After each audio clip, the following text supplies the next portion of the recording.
حضرت حنا سلام اللہ علیہ اللہ کی جلیل القدر بندی ہیں. یہ سورہ آل عمران ہے. یہ اس عظیم المرتبت خاندان کے نام پر منسوب ہے. حضرت حنا حضرت عمران کی بیوی ہیں اور اس جوڑے کے ہاں اولاد نہیں تھی. صبر شکر کر کے زندگی کاٹ رہے تھے. کوئی بات نہیں، اگر اولاد نہیں ہے تو کوئی بات نہیں، اللہ کی تقسیم پہ ہم راضی ہیں. ایک دن دوپہر کا وقت تھا. صحن میں چارپائی بچھائے آپ جو ہیں وہ لیٹی تھی کہ کیا دیکھا کہ گھونسلے میں چڑیا نے بچے نکالے ہوئے اور کہیں سے چڑیا اڑ کے جا کے دانا اٹھا کے لاتی ہے. بچہ چونچ کھولتا ہے اور اس کی ماں اس کی چونچ میں دانا ڈالتی ہے. بچے اور ماں کا یہ پیار دیکھا تو حضرت حنا کا دل چوٹ کھا گیا اور عرض کی مالک تو نے جانوروں کو بھی بچے دیے ہیں اور وہ بھی ان سے پیار کرتے ہیں، تو میں اولاد سے محروم ہوں. میرے مالک اگر تو مجھے اولاد دے تو بیت اللہ کے لیے اسے وقف کر دوں گی. اللہ نے ان کی گود ہری کر دی. ہوتا یہ تھا کہ جب اولاد ہوتی تو پہلا بچہ ہوتا اس بیٹے کو بیت المقدس کے لیے وقف کر دیا جاتا. 300 حجرے تھے بیت اللہ کے آس پاس جہاں اس طرح کے بچے رہتے تھے. لیکن جب ولادت کے لمحے آئے تو وہ بیٹا نہیں تھا، وہ بیٹی پیدا ہوئی. حضرت حنا بہت پریشان ہوئی کہ ان کو مردوں کے ہجوم میں کیسے رکھوں گی. تو کہا مالک یہ تو بیٹی پیدا ہوئی ہے. کہا حنا پریشان نہیں ہونا، جس طرح کی ہم نے تمہیں بیٹی دی ایسے بیٹے بھی نہیں ہوتے. اور اس بیٹی کا نام تھا مریم سلام اللہ علیہ، جو حضرت عیسیٰ کی والدہ بنی سلام اللہ علیہ. تو حضرت مریم کی ولادت ہوئی. جب منت پوری کرنے کا وقت آیا، انہوں نے شعور کی زندگی میں قدم رکھا تو اپنی منت یاد آئی تو پھر دوبارہ پریشانی جاگ پڑی کہ مردوں کے ہجوم میں اس خاتون کو کیسے رکھا جائے. تو یہ طے پایا کہ کوئی بوڑھا بزرگ آدمی اس کی کفالت اپنے ذمے لے لے اور اس کی ضروریات کا وہاں خیال رکھے. اور جب یہ طے پایا تو بہت سارے لوگ اس عالی مرتبت خاندان کی صاحبزادی کو اپنی کفالت میں لینے کے لیے بے چین ہو گئے. حتیٰ کہ لوگوں کا جب زیادہ تقاضا ہوا تو قرعہ ڈالا گیا، اقلام ڈالی گئی. قرعہ فال نکلا حضرت زکریا علیہ السلام کے نام.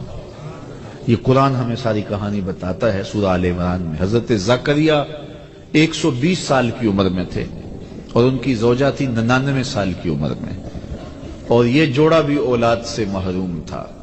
پیغمبر تھے حضرت زکریا علیہ السلام اور سکے خالو لگتے تھے حضرت مریم سلام اللہ علیہ. تو ان کے نام قرعہ نکلا تو حضرت مریم کو انہوں نے بیت المقدس کے آس پاس ایک متعینہ حجرے کے اندر ٹھہرا دیا، مصلی بچھا دیا اور ضرورت کی چیزیں انہیں باہم پہنچانے لگے. حضرت مریم دن کو روزہ رکھتی اور رات کو عبادت میں بسر کر دیتی. حضرت زکریا ان کا خیال رکھتے، ضروریات کو پورا کرتے. جب کہیں جانا ہوتا تو حجرے کا دروازہ باہر سے بند کر دیتے، تالا لگاتے اور چلے جاتے. ایک دفعہ تالا لگا کے کہیں گئے تھے، واپس آتے ہوئے دیر ہو گئی اور افطار کی گھڑیاں آ گئیں. سارا دن روزے سے تھی حضرت مریم، تو حضرت زکریا وقت پہ پہنچ نہ پائے. دل میں بڑی تشویش تھی کہ بیٹی نے روزہ کھولنا ہے اور میں پہنچ نہیں پایا اور افطاری نہیں دے سکا. خیر جلدی جلدی گئے، جا کے دروازہ کھولا، وجد عندها رزقا. دروازہ کھولا تو کیا دیکھا، وہاں بے موسم پھل پڑے ہوئے. تو حضرت زکریا بڑے پریشان ہو گئے کہ اندر سے کوئی باہر نہیں آ سکتا، باہر سے کوئی اندر نہیں جا سکتا، تالا لگا ہے، دروازہ مقفل ہے اور پھر پھل اور وہ بھی بے موسم. قال یا مریم ان لک ھذا، اے مریم یہ پھل کہاں سے آئے؟ حیرت سے کہا. تو حضرت مریم نے جواب دیا کہ یہ میرے رب نے مجھے عطا کیے اور وہ جس کو چاہتا ہے بغیر حساب کے عطا کر.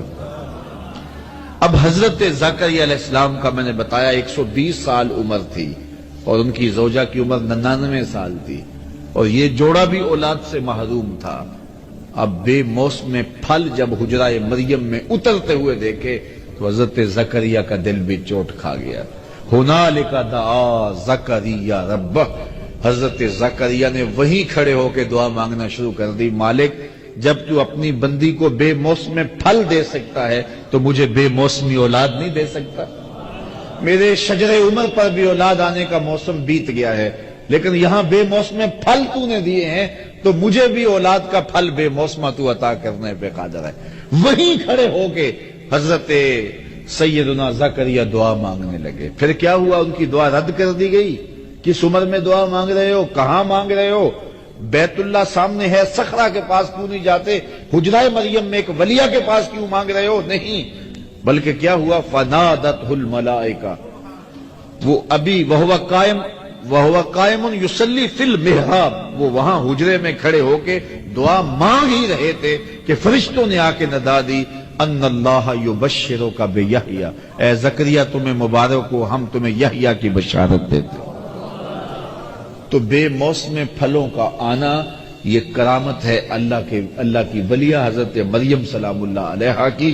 اور پھر یہ بات سمجھ میں آئی کہ جہاں اللہ کی رحمتیں اترتی دیکھی جائیں وہاں دعا مانگی جائے، اور وہاں مانگی ہوئی دعائیں پھر رد نہیں ہوتی ہیں، اور حضرت زکریا وہاں کھڑے ہو کے دعا مانگتے ہیں۔ تو اولیاء اللہ کی کرامتیں بھی برحق، اور پھر اگر اولیاء اللہ کی قربت میں جا کے ہم رب سے دعا مانگیں تو لوگ کہتے ہیں یہ شرک ہو گیا۔ یہ شرک نہیں ہوا، جہاں رحمتوں کو اترتا دیکھے وہاں دعا مانگی جاتی ہے، اور وہاں دعا مانگی جائے تو پھر رد نہیں کی جاتی۔ اللہ اکبر۔ اور آئیے قرآن مجید میں اللہ نے ایک دوسرا واقعہ بیان کیا ہے۔ حضرت سلیمان علیہ السلام جلیل القدر نبی ہے، اور آپ کا تخت ہوا پہ اڑتا تھا، پوری دنیا پہ حکومت کی ہے۔ آپ کے درباری پرندوں میں سے ایک پرندے کا نام ہدہد تھا، اور وہ مختلف جگہوں کی خبریں لا کے آپ کو دیا کرتا تھا۔ قاصد پرندہ تھا آپ کا۔ کچھ دن غائب رہا تو فرمایا کہ میں ہدہد کو نہیں دیکھ رہا، اگر اس نے کوئی معقول بہانہ نہ کیا، کوئی بات نہ بتائی تو میں اس کو قتل کر دوں گا، ذبح کر دوں گا، یا شدید اس کو سزا دوں گا۔ خیر وہ آیا، اس نے ساری کہانی سنائی کہ حضرت میں ملک سبا میں نکل گیا تھا، وہاں ایک عورت ہے جو تخت و تاج کی مالکہ ہے، اور اس کا تخت اتنا بڑا ہے کہ 60 ہاتھ چوڑا، 80 ہاتھ لمبا، اور 1 ہاتھ شرم جو ہے وہ کونی تک ہوتا ہے۔ تو کہا اتنا لمبا چوڑا اس کا تخت ہے جو موتیوں سے مرصع ہے اور قیمتی دھاتوں سے بنا ہوا ہے، 7 حصاروں میں ہے، 7 جو ہے وہ دیواریں ہیں اس کے گرد، وہاں اس کی کچہری لگتی ہے، اور وہ لوگ سورج کو پوجتے ہیں۔ تو وہ خبر دی تو حضرت سلیمان نے ایک خط لکھا، اور خط کے اوپر بسم اللہ الرحمن الرحیم لکھا، اور کہا یہ میرا خط لے جاؤ اور جا کے اس کے تخت پہ پھینکاؤ، پھر دیکھو وہ کیا کہتے ہیں۔ وہ ہدہد حضرت سلیمان کا دیا ہوا خط لے کے ملک سبا میں پہنچتا ہے، جو وہاں سے 1 مہینے کی مسافت پر تھا، اور وہاں جا کے اس نے وہ کاغذ کا ٹکڑا جس کے اوپر یہ لکھا ہوا تھا آپ کے خط کی عبارت وہاں پھینک دیا۔ اس خاتون نے جب خط اٹھایا دیکھا کہ پرندہ پھینک گیا، تو کہتے ہیں نبوت کا جلال ہوتا ہے، تو جو ہی اس نے خط کو پکڑا تو اس کا بدن کانپنے لگا۔ خیر اس نے صنادید اپنی قوم کے سردار بلائے، اور وہ کہتے ہیں 12,000 سردار تھے، ان کو بلا کے کہا کہ میرے پاس ایک معزز خط آیا ہے، اور اس میں یہ لکھا ہے کہ فرما بردار بن کے میرے پاس آؤ، اب بتاؤ کیا کرنا ہے۔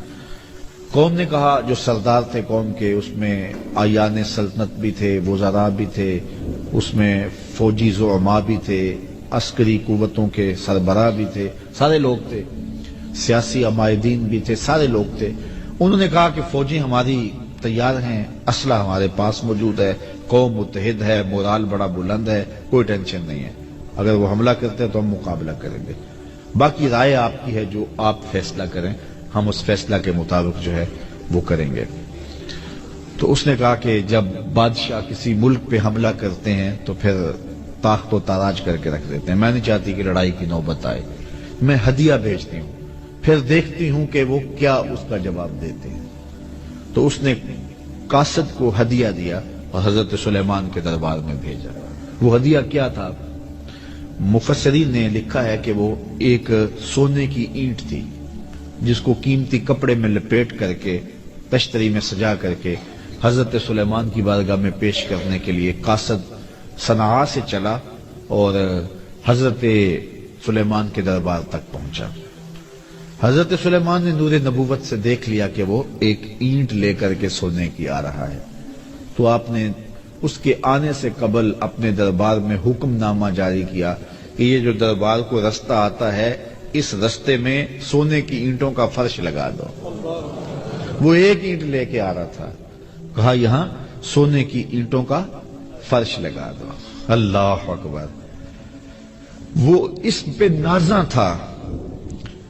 حضرت عمر فاروق رضی اللہ تعالیٰ عنہ کے زمانے میں جب ایران فتح ہوا تو ایران کی جو عجوبہ روزگار چیزیں تھیں ان میں سے ایک چیز جو تھی جس پہ انہیں ناز تھا، جس پہ انہیں فخر تھا، وہ کیا تھا؟ بہار چین۔ ایک قالین تھا اور وہ اتنا قیمتی تھا اور وہ دربار شاہی میں بچھا ہوا تھا، اگر کسی کو اس قالین پہ بیٹھنا مل جاتا تو ساری زندگی ناز کرتا، میں بہار چین پہ بیٹھا ہوں جی۔ اور جب فتح ہوا ایران تو بہار چین بھی جو ہے وہ مال غنیمت میں آیا، تو اب مشورہ ہوا کہ اس بہار چین کو کہاں رکھا جائے۔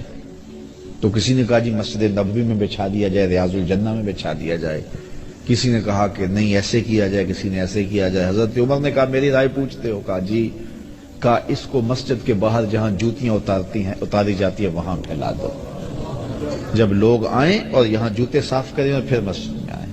اور پھر ایسے ہی ہوا۔ وہ بہار چین جس پہ بیٹھنا لوگوں کے لیے باعث فخر تھا، کہا اس کو مسجد سے باہر بچھا دو تاکہ لوگ یہاں جوتے اتاریں تو آگے آئیں۔ اسلام ان چیزوں کو اہمیت نہیں دیتا ہے، تو وہ اینٹ پہ ناز کر رہے تھے، کہا یہاں فرش بچھا دو۔ اللہ اکبر۔ اور جب وہ وہاں پہنچا تو اس نے دیکھا، اور وہ کیا ہدیہ پیش کرتا، خیر حکم شاہی تھا، وہ ہدیہ لے کر آیا۔ تو حضرت سلیمان نے کہا کہ تم اپنے ہدیے پہ خوش ہوتے ہو، میں تمہارا ہدیہ لینے والا نہیں ہوں، اطاعت کر کے آ جاؤ ورنہ جنگ کے لیے تیار ہو جاؤ۔ جا کے اس نے پھر بتایا جا کے کہ حضرت ہم وہاں گئے ہیں ایک اینٹ لے کر، وہاں تو فرش میں بچھی ہوئی اینٹیں نظر آ رہی، ان کو ہمارے ان ہدیوں کی کوئی ضرورت نہیں ہے، وہ تو انہوں نے قدموں میں ڈال کے رکھی ہیں۔ خواجہ نظام الدین اولیاء کے پاس علاؤالدین خلجی آتا تھا، اس کی آرزو تھی کہ میں ان سے ملاقات کروں، آپ ملاقات نہیں کرتے تھے۔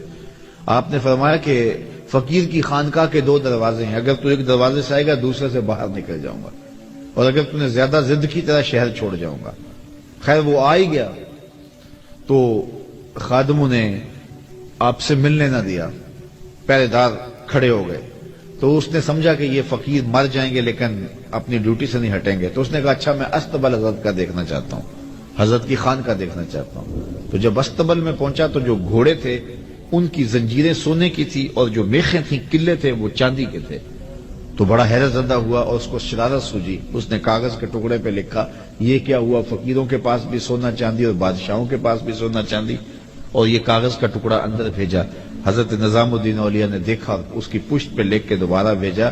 فرق یہ ہے کہ بادشاہ خزانوں میں سنبھال کے رکھتے ہیں، فقیر گھوڑوں کے قدموں میں ڈال کے رکھتے ہیں۔ تو وہ لپیٹ کے اندر ایک سونے کی اینٹ کو لا رہے تھے اور یہاں راہوں میں اینٹیں بچھی ہوئی تھیں۔ کہا کہ انہیں ہدیے کی کوئی لوڑ نہیں ہے، اور وہ تو راہوں میں اینٹیں بچھائے ہوئے ہیں، تو اطاعت قبول کرنی ہوگی یا جنگ کے لیے تیار ہونا پڑے گا، یہ ان کا پیغام ہے۔ تو پھر بلقیس، ملکہ بلقیس تھی، یہ ملک سبا کی بادشاہ، اس نے کہا کہ میں خود جاتی ہوں اور جا کے ان کی اطاعت قبول کرتی ہوں، اور پھر وہ اطاعت قبول کرنے کے لیے حضرت سلیمان کی بارگاہ میں حاضر ہونے کے لیے صنعاء سے چلی اور حضرت سلیمان کے پاس آئی۔ جب حضرت سلیمان کے دربار کے بالکل قریب آ گئی، سادہ لفظوں میں کہہ لو یوں بائی پاس کے قریب آ گئی، تو آپ دربار میں بیٹھے، صبح کا وقت تھا، آپ کے درباری حواری بیٹھے تھے۔ آپ نے فرمایا کہ میرے درباریوں، ملکہ بلقیس آ رہی ہے اور اسے اپنے تخت پہ بڑا ناز ہے، کوئی ہے جو اس کے آنے سے قبل وہ تخت لے آئے؟ جس طرح وہ اینٹیں بچھائی تھی، اینٹیں لے کر آئے تھے، تو جس تخت پہ ناز ہے وہ تخت ہی لا کے اس سے قبل قدموں میں رکھ دیا جائے۔ تو اب تخت 1 مہینے کی مسافت پہ تھا اور کوئی چھوٹا نہیں تھا، کوئی ڈبیا نہیں تھی کہ جیب میں ڈال کے لے آنی ہے، اگر ڈبیا بھی ہو پھر بھی 2 مہینے چاہیے۔ پھر وہ تخت 7 مکفل چہار دیواریوں میں تھا اور پہرے دار کھڑے تھے، تالے لگے تھے، مزاحمت کے بعد اس کو ٹکڑوں میں بانٹ کر بھی لانا ہو تو سال چاہیے، لیکن آپ نے فرمایا وہ باہر آ گئی، یہاں بائی پاس کے قریب آ گئی ہے، تو کوئی ہے جو لے آئے؟ ایک جن اٹھا، قال عفریت من الجن، ایک جن نے کہا حضرت میں لاتا ہوں۔ اچھا کتنی دیر تک لاؤ گے؟ کہا مجلس برخاست ہونے تک لے آؤں گا۔ یہ صبح کا وقت تھا اور مجلس برخاست ہوتی تھی چاشت کے بعد، دوپہر کے وقت۔ اس نے کہا میں دوپہر تک لے آؤں گا، بہت بڑی بات تھی۔ 1 مہینہ جاتے لگتا تھا، 1 مہینہ آتے لگتا تھا، 60 ہاتھ چوڑا تھا، 80 ہاتھ لمبا تھا۔ کئی ہاتھ موٹا تھا، قیمتی دھاتوں کا بنا تھا. اس نے کہا میں طاقت بھی وار بھی ہوں اور دیانتدار بھی ہوں، اس کا ایک موتی بھی ضائع نہیں ہونے دوں گا اور دوپہر تک لا کے آپ کے قدموں میں رکھ دوں گا. بہت بڑی بات تھی. لیکن حضرت سلیمان نے کہا نہیں، مجھے اس سے بھی پہلے چاہیے، مجھے اس سے بھی پہلے چاہیے. قال الذی عندہ علم من الکتاب، پھر وہ اٹھا جس کے سینے میں زبور کا علم تھا. آصف بن برخیہ نام لکھا ہے مفسرین نے، اور آپ کا خالوزاد تھا، یہ آپ کا بھانجا تھا اور آپ کا امتی تھا، اسم اعظم جانتا تھا. وہ اٹھ کے کھڑا ہوا، حضرت انا آتی کا بے ہی، میں حاضر کر دیتا ہوں. کہا یہ تو دوپہر تک کا وقت دے رہا جن، تم کتنی دیر تک لاؤ گے، کتنا وقت لو گے؟ تو آصف بن برخیہ بولے میں اپنی جناب جانب سے نہیں کہہ رہا، قرآن کہہ رہا ہے. قال الذی عندہ علم من الکتاب، جس کے سینے میں کتاب اللہ کا علم تھا وہ بولا انا آتی کا بہی، میں حاضر کر دیتا ہوں. کتنی دیر لگے گی؟ قبل ان یرتد الیک طرفک، حضور آپ آنکھ بعد میں جھپکیں گے، تخت پہلے پڑا ہوا. اور حضرت سلیمان نے ابھی آنکھ نہیں جھپکی، تخت سامنے پڑا ہوا تھا. اللہ اکبر. تو جب تخت سامنے نظر آیا تو بے ساختہ کا ھذا من فضل ربی، یہ میرے رب کا فضل ہے جس نے میری چوکھٹ کے ایک غلام کو یہ شان دی ہے.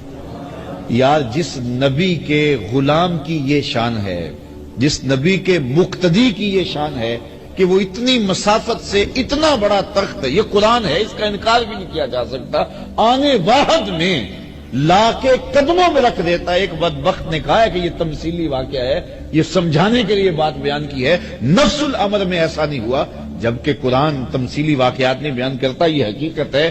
وہ تخت بلقیس آیا، آنے واحد میں آیا، قرآن کہتا ہے سامنے پڑا ہوا تھا. اور حضرت سلیمان نے کہا یہ میرے رب کا فضل ہے کہ جس نے میرے مقتدی کو یہ شان دی. یار جس کے مقتدی کی یہ شان ہے، حضرت سلیمان کے مقتدی کی یہ شان ہے کہ ایک مہینے کی مسافت سے تخت بلقیس لا کے آنکھ جھپکنے سے قبل قدموں میں حاضر کر دیتے ہیں. اور خود مقتدی بن کے حضرت سلیمان جس نبی کے پیچھے کھڑے تھے مسجد اقصی میں، اس مقتدا کی شان کا عالم کیا ہو. یہ شان ہے خدمت گاروں کی سرکار کا عالم. اور یہ بات طے ہے جس طرح حضور نبیوں سے افضل ہیں، حضور کی امت باقی امتوں سے افضل ہے. اسی طرح حضور کی امت کے ولی باقی امت کے ولیوں سے افضل ہیں. تو اگر تخت بلقیس آنے واحد میں حضرت آصف بن برخیہ حاضر کر دیتے ہیں، تو اگر امت مصطفیہ کے کسی ولی کی کوئی ایسی کرامت بیان ہوتی ہے تو پھر چی بجبی کیوں ہو جایا جاتا ہے؟ کیوں حضور کی عظمت، حضور کے امتیوں کی اور حضور علیہ السلام کی امت کے اولیاء کی عظمت کا کیوں انکار کر دیا جاتا ہے؟ کابل میں بھیڑ بنی ہوئی تھی، لوگوں کا ہجوم تھا. شاہی خادموں سے ایک لونڈی گزرتے ہوئے اس نے کہا یہ کیا تماشا ہے، کیوں لوگ کھڑے ہیں؟ لوگوں نے کہا یہ تماشا نہیں ہے، یہ شاہ نقش بند بخاری آئے ہیں بخارے سے اور لوگ ان سے اکتساب فیض کر رہے ہیں. تو کہا یہ لوگ کون ہوتے ہیں؟ کہا یہ باطن کے طبیب ہوتے ہیں، من کی امراض دور کرتے ہیں. اور کہا سنو، اوکھے ویلے مشکل وقت کام بھی آ جاتے ہیں. اس نے کہا نسبت قائم کرنے میں کیا حرج ہے؟ شیخ سے نسبت قائم کر لی. وقت گزرتا گیا، نیک تو پہلے ہی تھی لیکن شیخ کی تعلیمات کا رنگ چڑھا اور زیادہ دیانت سے کام کیا. شاہ کی نظر میں بہت زیادہ محبوب ہو گئی. باقی ہم اثر لونڈیوں نے حسد کیا اور چوری کر کے اس کے سامان سے برآمد کروا دیا زیور بادشاہ کا. بادشاہ کو بڑا غصہ آیا، میں نے اتنی محبت دی، اتنا اعتماد کیا اور میرے گھر کی چوری کی اس نے. حکم نامہ شاہی جاری ہو گیا کہ اس کو لے جاؤ محل کی چھت پر، چوبارے پر، اور وہاں سے جا کے دھکا دے دو تاکہ اس کے ٹکڑے ٹکڑے ہو جائے بدن کے، لوگوں کو پتہ چلے بادشاہوں کے گھر کتنے مقدس ہوتے ہیں. اس نے لاکھ کہا کہ میں نے چوری نہیں کی، لیکن اس میں کون سنتا تھا اس کی. خیر لونڈی کو چوبارے پہ لے جایا گیا اور جلاد دھکا دینے لگا تو اس کو اب یاد آیا کہ سنا ہے اوکھے ویلے پیر کام آتا ہے. تو اس نے بخارے کی طرف منہ کر کے کہا شیع للہ چوں گدائے مستمن المدد خواہم ز شاہ نقش بند، اللہ کے لیے میرے پیر میری مدد کو آؤ، اس سے اوکھا ویلا میرے اوپر کیا ہو سکتا ہے. اتنے میں جلاد نے دھکا دے دیا. جلاد نے جب دھکا دیا اور وہ نیچے آئی، شاہ نقش بند بخاری کے ہاتھ پھیلے ہوئے تھے، آنکھیں پھٹی کی پھٹی رہ گئی، بے ساختہ کہا حضرت آپ کب آئے؟ فرمانے لگے تو از چبارہ آمدی من از بخارا آمدم، تو چبارے سے چل پڑی تھی میں بخارے سے چل پڑا۔ یہ شان ہے خدمت گاروں کی، سرکار کا عالم کیا ہوگا۔ تو اللہ تعالیٰ نے اپنے ولیوں کو یہ طاقتیں دی ہوئی ہیں، یہ توانائیاں دی ہوئی ہیں، تو کرامت کا انکار نہیں ہے، لیکن یہ بات ذہن میں رکھیں کہ اللہ کے ولی کی پہچان اور معرفت جو ہے وہ ایمان اور تقوی سے ہے، اور ان کا درس اور ان کی تگ و تاز، ان کی جد و جہد لوگوں کے ایمان کی مضبوطی اور تقوی کی صفات کو روحوں میں اتارنا اور باطن میں پیدا کرنا، یہ ان کا مشن ہے، یہی ان کی زندگی ہے۔ باقی راستے میں کبھی کبھی کرامات کا بھی ظہور ہو جاتا ہے، کبھی ایسا ہوتا ہے ساری زندگی گزر جاتی ہے کرامات کا ظہور نہیں بھی ہوتا۔ کتنے اولیاء ایسے گزرے ہیں جن کی کرامات ہمیں نہیں ملتی، تو اس کا مطلب ہے وہ ولی نہیں تھے، اور کتنے لوگ ہیں کہ جن کی کرامات بہت زیادہ ملتی ہیں اور وہ اس پائے کے نہیں ہیں، اس سے قبل جو گزرے ہیں وہ جلیل المرتبت جو ہے وہ مقامات پہ فائز تھے، لیکن ان کی کرامات اتنی ہمیں نہیں ملتی جتنی کرامات ہمیں بعد میں متاخرین کی ملتی ہیں، اصحاب کی اور تابعین کی اتنی نہیں ملتی۔ تو اس کا مطلب ہے ان کی کرامات نہیں تھی، زندگی میں ان کی توجہ اس سمت نہیں رہی اور لوگوں نے جو ہے وہ اس نظر سے جو ہے وہ ان کو نہ دیکھا۔ اس لیے یہ بات ذہن میں رکھیں کہ کرامات اپنی جگہ پہ برحق، لیکن کرامات کا کاروبار نہ کیا جائے۔ ہمارے صوفیہ تو یہاں تک فرماتے ہیں الکرامات حیض الرجال، کرامات مردوں کا حیض ہے، جس طرح ایام مخصوصہ میں عورتیں اس کیفیت کو چھپاتی ہیں، اہل اللہ نہیں چاہتے کہ ہم سے کرامات کا صدور ہو، وہ یہ چاہتے ہی نہیں ہیں۔ بلکہ حضرت شاہ نقشبند بخاری علیہ رحمہ سے کسی نے پوچھا حضرت آپ کی کوئی کرامت؟ تو فرمانے لگے کہ اس سے بڑی کرامت اور کیا ہے کہ اتنے گناہوں کے بعد زمین پہ چل رہا ہوں، زمین اپنے اندر مجھے دھنسا نہیں رہی۔ تو یہ ان کے جذبات تھے، یہ نہیں ہے کہ یہاں بیٹھے ہیں اور کرامات کا ظہور کر رہے ہیں۔ وہ کبھی کبھی ایسا ہوا ہے کہ پاؤں سے ٹھوکر لگی۔ حضرت شاہ نقشبند بخاری کی کبھی کیفیت ایسی بھی ہوئی کہ آپ نہر کے کنارے جا رہے تھے، کسی نے کہا حضرت اب وہ لوگ نہیں رہے کہ جن کی کرامات جو ہے وہ ان کا ظہور ہوتا تھا۔ فرمانے لگے نہیں ہیں جو آج بھی پانی کو کہیں کہ ادھر نہیں ادھر چل، تو ادھر چلنا شروع کر دے تو وہ دریا ادھر چلنا شروع ہو گیا۔ فرمایا میں نے تو ویسے ہی بات کی تھی تو چلنا شروع ہو گیا۔ تو یہ کبھی کبھی ان کی زبان سے نکلا تیر یوں تیر بہدف ہوتا ہے، اور کبھی ایسا ہوتا ہے کہ وہ کسی بات کو اللہ کی بارگاہ میں منوانے کے لیے کئی سال تک دعائیں کرتے رہتے ہیں، میرے مالک یہ کام کر دے، میرے مالک یہ کام کر دے۔ تو یہ مختلف کیفیات ہوتی ہیں۔ حضرت ابو عمار حنبلی فرماتے ہیں کن طالبا للاستقامہ لا طالبا للکرامہ، نفس کا تطلب منک الکرامہ وربک یطلب منک الاستقامہ۔ کہا کرامت کا طالب نہ بننا، استقامت کا طالب بننا۔ تیرا نفس تجھ سے کرامتیں مانگتا ہے، تیرا رب تجھ سے استقامتیں مانگتا ہے۔ تو رب استقامت مانگتا ہے، رب چاہتا ہے میرا بندہ نیک ہو، صالح ہو، مشکلات میں گھبرائے نہ، صبر کے دامن کو چھوڑے نہ، واویلا نہ کرے، تکلیف آ جائے تو اس کو میرے حضور عرض کرے کہ مالک یہ دور ہو جائے، اگر دور نہیں ہوتی میری آزمائش ہے تو اس پہ صبر کرے، اس پہ حوصلہ رکھے، اور غربت میں بھی اس کو آزماؤں گا، غربت کی آزمائش میں پورا نکلے، دولت دے کے بھی آزماؤں گا، دولت کی آزمائش میں پورا نکلے۔ یہ آزمائش ہے اللہ کی، کسی کو دولت نہیں دی گئی تو یہ بھی اس کی آزمائش ہے۔ رب نے پیدا کیا بندے کو، اللہ آزماتا ہے، اس کو کچھ نہیں دیا گیا، یہ واویلا تو نہیں کرتا، اس غربت کو تماشا تو نہیں بناتا، ہاتھ تو نہیں پھیلاتا، یہ سوال کا دروازہ تو نہیں کھولتا، اس کی غربت کی آزمائش ہے۔ پھر دولت دے کے کئیوں کو آزمایا جاتا ہے، اس کو دولت دی گئی ہے، یہ دولت سے فرعون تو نہیں بن جاتا، قارون تو نہیں بن جاتا، حامان تو نہیں بن جاتا، جھوٹی خدائی کا دعوے دار تو نہیں ہو جاتا۔ بلکتے یتیموں، لاچاروں اور مجبوروں کی مدد کے لیے اس کی تجوریاں کھلتی ہیں، یا ان سسکتے لوگوں کو دیکھنے کے باوجود بھی آنکھیں موند کے گزر جاتا ہے، اس کے دل میں احساس اور نرمی اور دقت پیدا ہوتی ہے، یہ نہیں ہوتی۔ اللہ تعالیٰ دولت دے کے بھی آزماتا ہے، غربت دے کے بھی آزماتا ہے۔ اصل امتحان گاہ ہے دنیا، اور یہ دنیا جو ہے اس امتحان سے ہم سرخرو کیسے ہوں گے؟ پرچے مختلف نوعیتوں کے ہیں، کبھی پرچہ غربت کا ڈالا جاتا ہے، کبھی امارت کا ڈالا جاتا ہے، کبھی آزمائشیں، تکلیفیں، اذیتیں اور تکلیفیں دی جاتی ہیں۔ حضرت ایوب اللہ کے نبی ہیں، بیماری نے ایک عضو پہ حملہ کیا، اللہ اکبر، اور پھر جب زبان کی طرف بیماریوں کا رخ بڑھا تو کہا مالک اس بیماری زبان پر بیماری جاری نہ کرنا، یہ تیری تسبیح بولتی رہے۔ اللہ شکایت نہیں کی ہے، ایک عضو جو ہے بیماری کا شکار ہوتا ہے، لیکن شکایت نہیں کی۔ حضرت یوسف علیہ السلام کی آزمائشیں دیکھو، کبھی کنان کے اندھے کنویں میں ڈالا جاتا ہے، اور پھر مالک ابن زغر کی قید میں آتے ہیں، اور پھر مصر کے شہنشاہ کے گھر میں جاتے ہیں تو کتنی ریشمی آزمائش بچتی ہے، یہ فریفتہ ہو جاتی ہے عزیز مصر کی بیوی، اور حضرت یوسف علیہ السلام کے لیے ایک مصیبت بن جاتی ہے کہ جس نے مجھے مالک ابن زغر سے خریدا، جس نے میرے لیے آسودہ ماحول پیدا کیا، اور آج میں کیا اس کے گھر میں خیانت کروں، اور وہ ہے کہ وہ ڈورے ڈال رہی ہے۔ پھر وہ وقت بھی آیا، کتنی آزمائش کڑی تھی، کہ ایسی آزمائشوں سے گزرنا کوئی آسان نہیں ہوتا کہ دروازے مکفل کر کے بت کے پردہ ڈال کے زلیخا بولتی ہے اللہ کہ یوسف اب تو آ جاؤ، اب کوئی نہیں دیکھ رہا، لیکن کتنا اللہ کا نبی کتنا عظیم المرتبت تھا کہ ان حالات کے اندر بھی آزمائش کی بھٹی میں گزر کر بھی قال معاذ اللہ، کہا میں اللہ کی پناہ میں آتا ہوں۔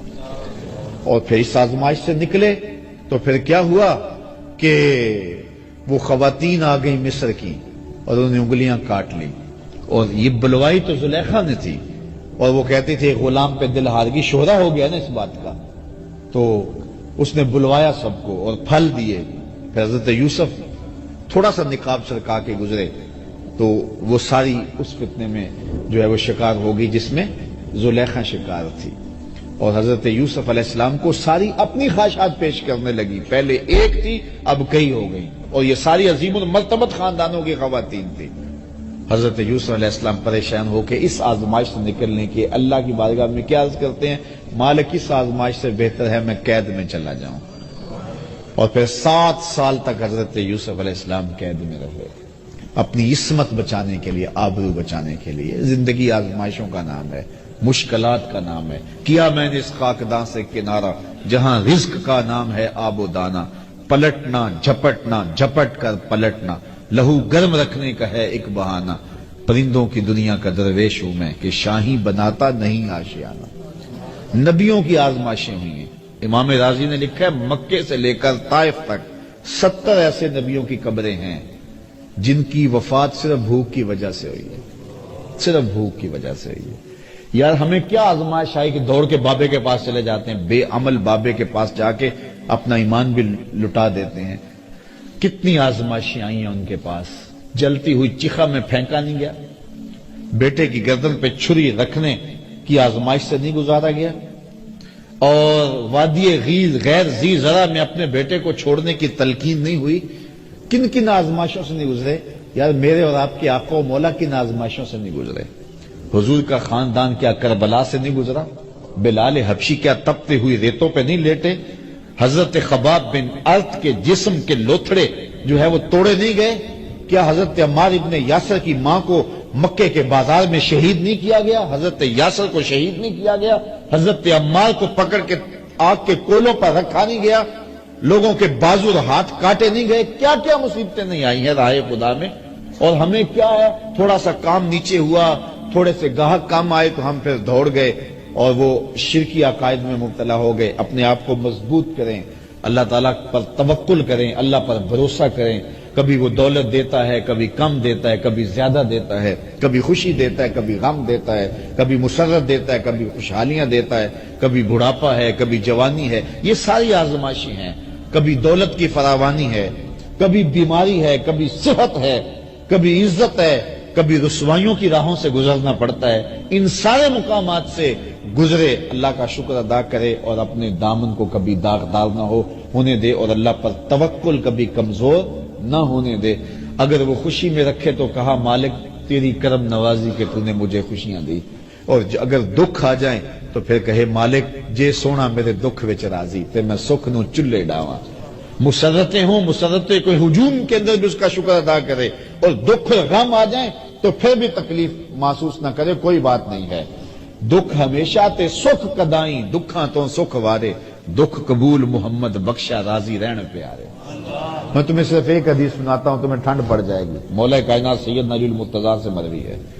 حضور نے ارشاد فرمایا جو اللہ کے دیے گئے تھوڑے رزق پہ راضی ہو گیا، سنو ذرا ساری تقریر کا خلاصہ سمجھ لو، جو اللہ کے دیے گئے تھوڑے رزق پہ راضی ہو گیا، قیامت کے دن اللہ اس کے تھوڑے عملوں پہ راضی ہو جائے گا۔ چل بندے موج کر، تو میرے دیے ہوئے تھوڑے رزق پہ راضی ہے اور میں تیرے تھوڑے عملوں پہ راضی ہوں. تو بندہ ہو کے راضی ہے, ضرورت مند ہو کے راضی ہے. بچوں کے لیے دوا بھی چاہیے تھی, سر پہ چھت بھی چاہیے تھی, مشکلات سے نکلنے کی راہ بھی چاہیے تھی, لیکن تو نے کہا مالک میں واہ راضی ہوں, جس حال میں رکھے میں راضی ہوں. تو کہا تو بندہ ہو کے راضی ہے, تو کمزور ہو کے, ضعیف خلق الانسان ضعیفا, تو ضعیف ہو کے راضی ہے, اور میں تو رب ہوں, میں تو کبھی ہوں. تو میرے دیے گئے تھوڑے رزق پہ راضی تھا, میں تیرے تھوڑے عملوں پہ راضی ہو گیا. اور جو بلائیں تکلیفیں دنیا کے اوپر آتی ہیں, حدیث میں آتا ہے, صحیح حدیث ہے, قیامت کے دن اہل بلا کو جو صلہ دیا جائے گا, جو صبر کرتے ہیں بلا پہ, جو واویلا کہتے ہیں صلہ ضائع کر لیتے ہیں, جو بلا پہ صبر کرنے والے ہیں ان کو جو صلہ دیا جائے گا, تو باقی لوگ سوچیں گے کاش ہمارے جسم کو لوہے کی کینچیوں سے کاٹ دیا گیا ہوتا تاکہ اس پر ہمیں یہ بھی صلہ نصیب ہوتا. تو صاحب یہ زندگی اللہ پر توکل کرو. اگر بے بسی ہو جائے مصلی بچھا کے اس کو عرض کرو, مالک یہ مشکل آ گئی ہے, یار چھوٹے چھوٹے بچوں کو مصلی بچھا کے دو, ہمارے گھر میں یہ مصیبت آ گئی ہے. تو اللہ سے مانگو, توکل کرو, اس پہ بھروسہ کرو, منت مان لو, روزوں کی منت مان لو, اور منتیں مان لو اس کے حضور, نمازوں کی منتیں مان لو, لوگوں کو کھانا کھلاؤ, حسن سلوک کرو, رشتہ داروں کے ساتھ اچھائیاں کرو تاکہ وہ مصیبت ٹال جائے. لیکن ہمارے پاس ہر مرض کا ایک الگ بابا ہے, اور اس بابے کے پاس جا کے ہم اپنا سب کچھ لوٹا دیتے ہیں. الیاذ باللہ ایسے جو ہے وہ اعمال کرنے کے لیے وہ کہتے ہیں کہ الیاذ باللہ. یہ میں نے اس تناظر میں باتیں کی ہیں کہ یہ روز سوشل میڈیا کے اوپر ہم دیکھتے ہیں, اور کوئی نہ کوئی بابا منظر عام پہ آتا ہے اور پھر اس کو سامنے کیا جاتا ہے, یہ دیکھو جن لوگوں کا عقیدہ. قطعاً ہمارا عقیدہ نہیں, لیکن یہ ہمارا قصور ہے کہ ہم نے لوگوں کو جو ہے وہ زندگی گزارنے کا جو ڈھب ہے اس میں مشکلیں بھی ہیں, دھوپ بھی ہے, چھاؤں بھی ہے, اس حساب سے بھی انتظام کرنا چاہیے نا. آپ پہاڑی علاقے میں جائیں نا تو وہاں مکانوں کی چھتیں ایسی نہیں ہوتی, مکانوں کی چھتیں یوں ہوتی ہیں. کیوں؟ اس لیے کہ وہاں انہیں پتہ ہے برف باری ہونی ہے, برف باری ہے تو چھتیں پہلے ہی ایسے بنا کے رکھی ہیں. یہاں برف باری نہیں ہے تو چھتیں بالکل سیدھی ہیں. تو جب زندگی میں دکھ آنے ہی آنے ہیں, ہو ہی نہیں سکتا کہ نہ آئے, تو پھر ہمیں ذہن بنا کے رکھنا چاہیے. جب دکھ آئیں گے تو پھر صبر کا حوصلہ ہمیں ہونا چاہیے. یہ زندگی ہے. لقد خلقنا الانسان فی کبد, ہم نے انسان کو مشقتوں میں رہتا پیدا کیا ہے. فارمی چوزا نہیں ہے کہ ہوا بھی چلے تو گر جائے, نہیں, حالات کی تلخیوں کو سہے, مقابلہ کرے. ہم نے یہ سمجھا ہر وقت بندہ یہ چاہتا ہے میرے پاس اتنی دولت آ جائے, یہ ہو, میرے پاس جو ہے وہ اس طرح کا بنگلہ ہو, اس طرح کی گاڑی ہو, یہ آسودہ زندگی ہو. اور اسی چکر میں ہم اپنی ساری زندگی برباد کر دیتے ہیں ان چیزوں کے حصول میں. مل جائے تو اللہ کا شکر ادا کرو, نہیں ملو تو مالک جس حال میں تو رکھے اس حال میں میں راضی ہوں. یہ کام اوکھا بڑا ہے, لیکن کوئی راضی ہو کے تو دیکھے پہ رب کی کرم نوازیوں کے کتنے می برستے ہیں. تو اپنی زندگیوں کو مالک کی دہلیز پہ رکھیں, مالک کی چوکھٹ پہ رکھیں. دکھ آئے سکھ آئے, ہم دھوپ میں ہوں پھر بھی اللہ کے ہوں, چھاؤں میں ہوں پھر بھی اللہ کے ہوں, برستی بارش ہوں پھر بھی اسی کے ہوں. یہ نہیں ہے کہ کوئی تھوڑی سی تکلیف آئی تو بھاگ کے کسی اور چھپر تلے چلے گئے. نہیں, مالک ہم تیرے ہی ہیں. بھوک دے گا پھر بھی تیرے ہیں, پیاس دے گا پھر بھی تیرے ہیں, کربلائیں آئیں گی پھر بھی تیرے ہیں, مشکلیں آئیں گی پھر بھی تیرے ہیں. پاؤں میں زنجیریں ہوں گی, ہاتھوں میں ہتھ کڑیاں ہوں گی, گھسیٹا جائے گا, نعرے تیرے نام کے ہی ماریں گے. بلال حبشی کو جب مارا جا رہا ہے وہ آگے سے مسکرا رہے تھے. کسی نے کہا بلال یہ عجیب تماشا ہے, تمہارا آقا تمہیں مارتا تم آگے سے جو ہے وہ روتے نہیں ہو, ہنستے ہو.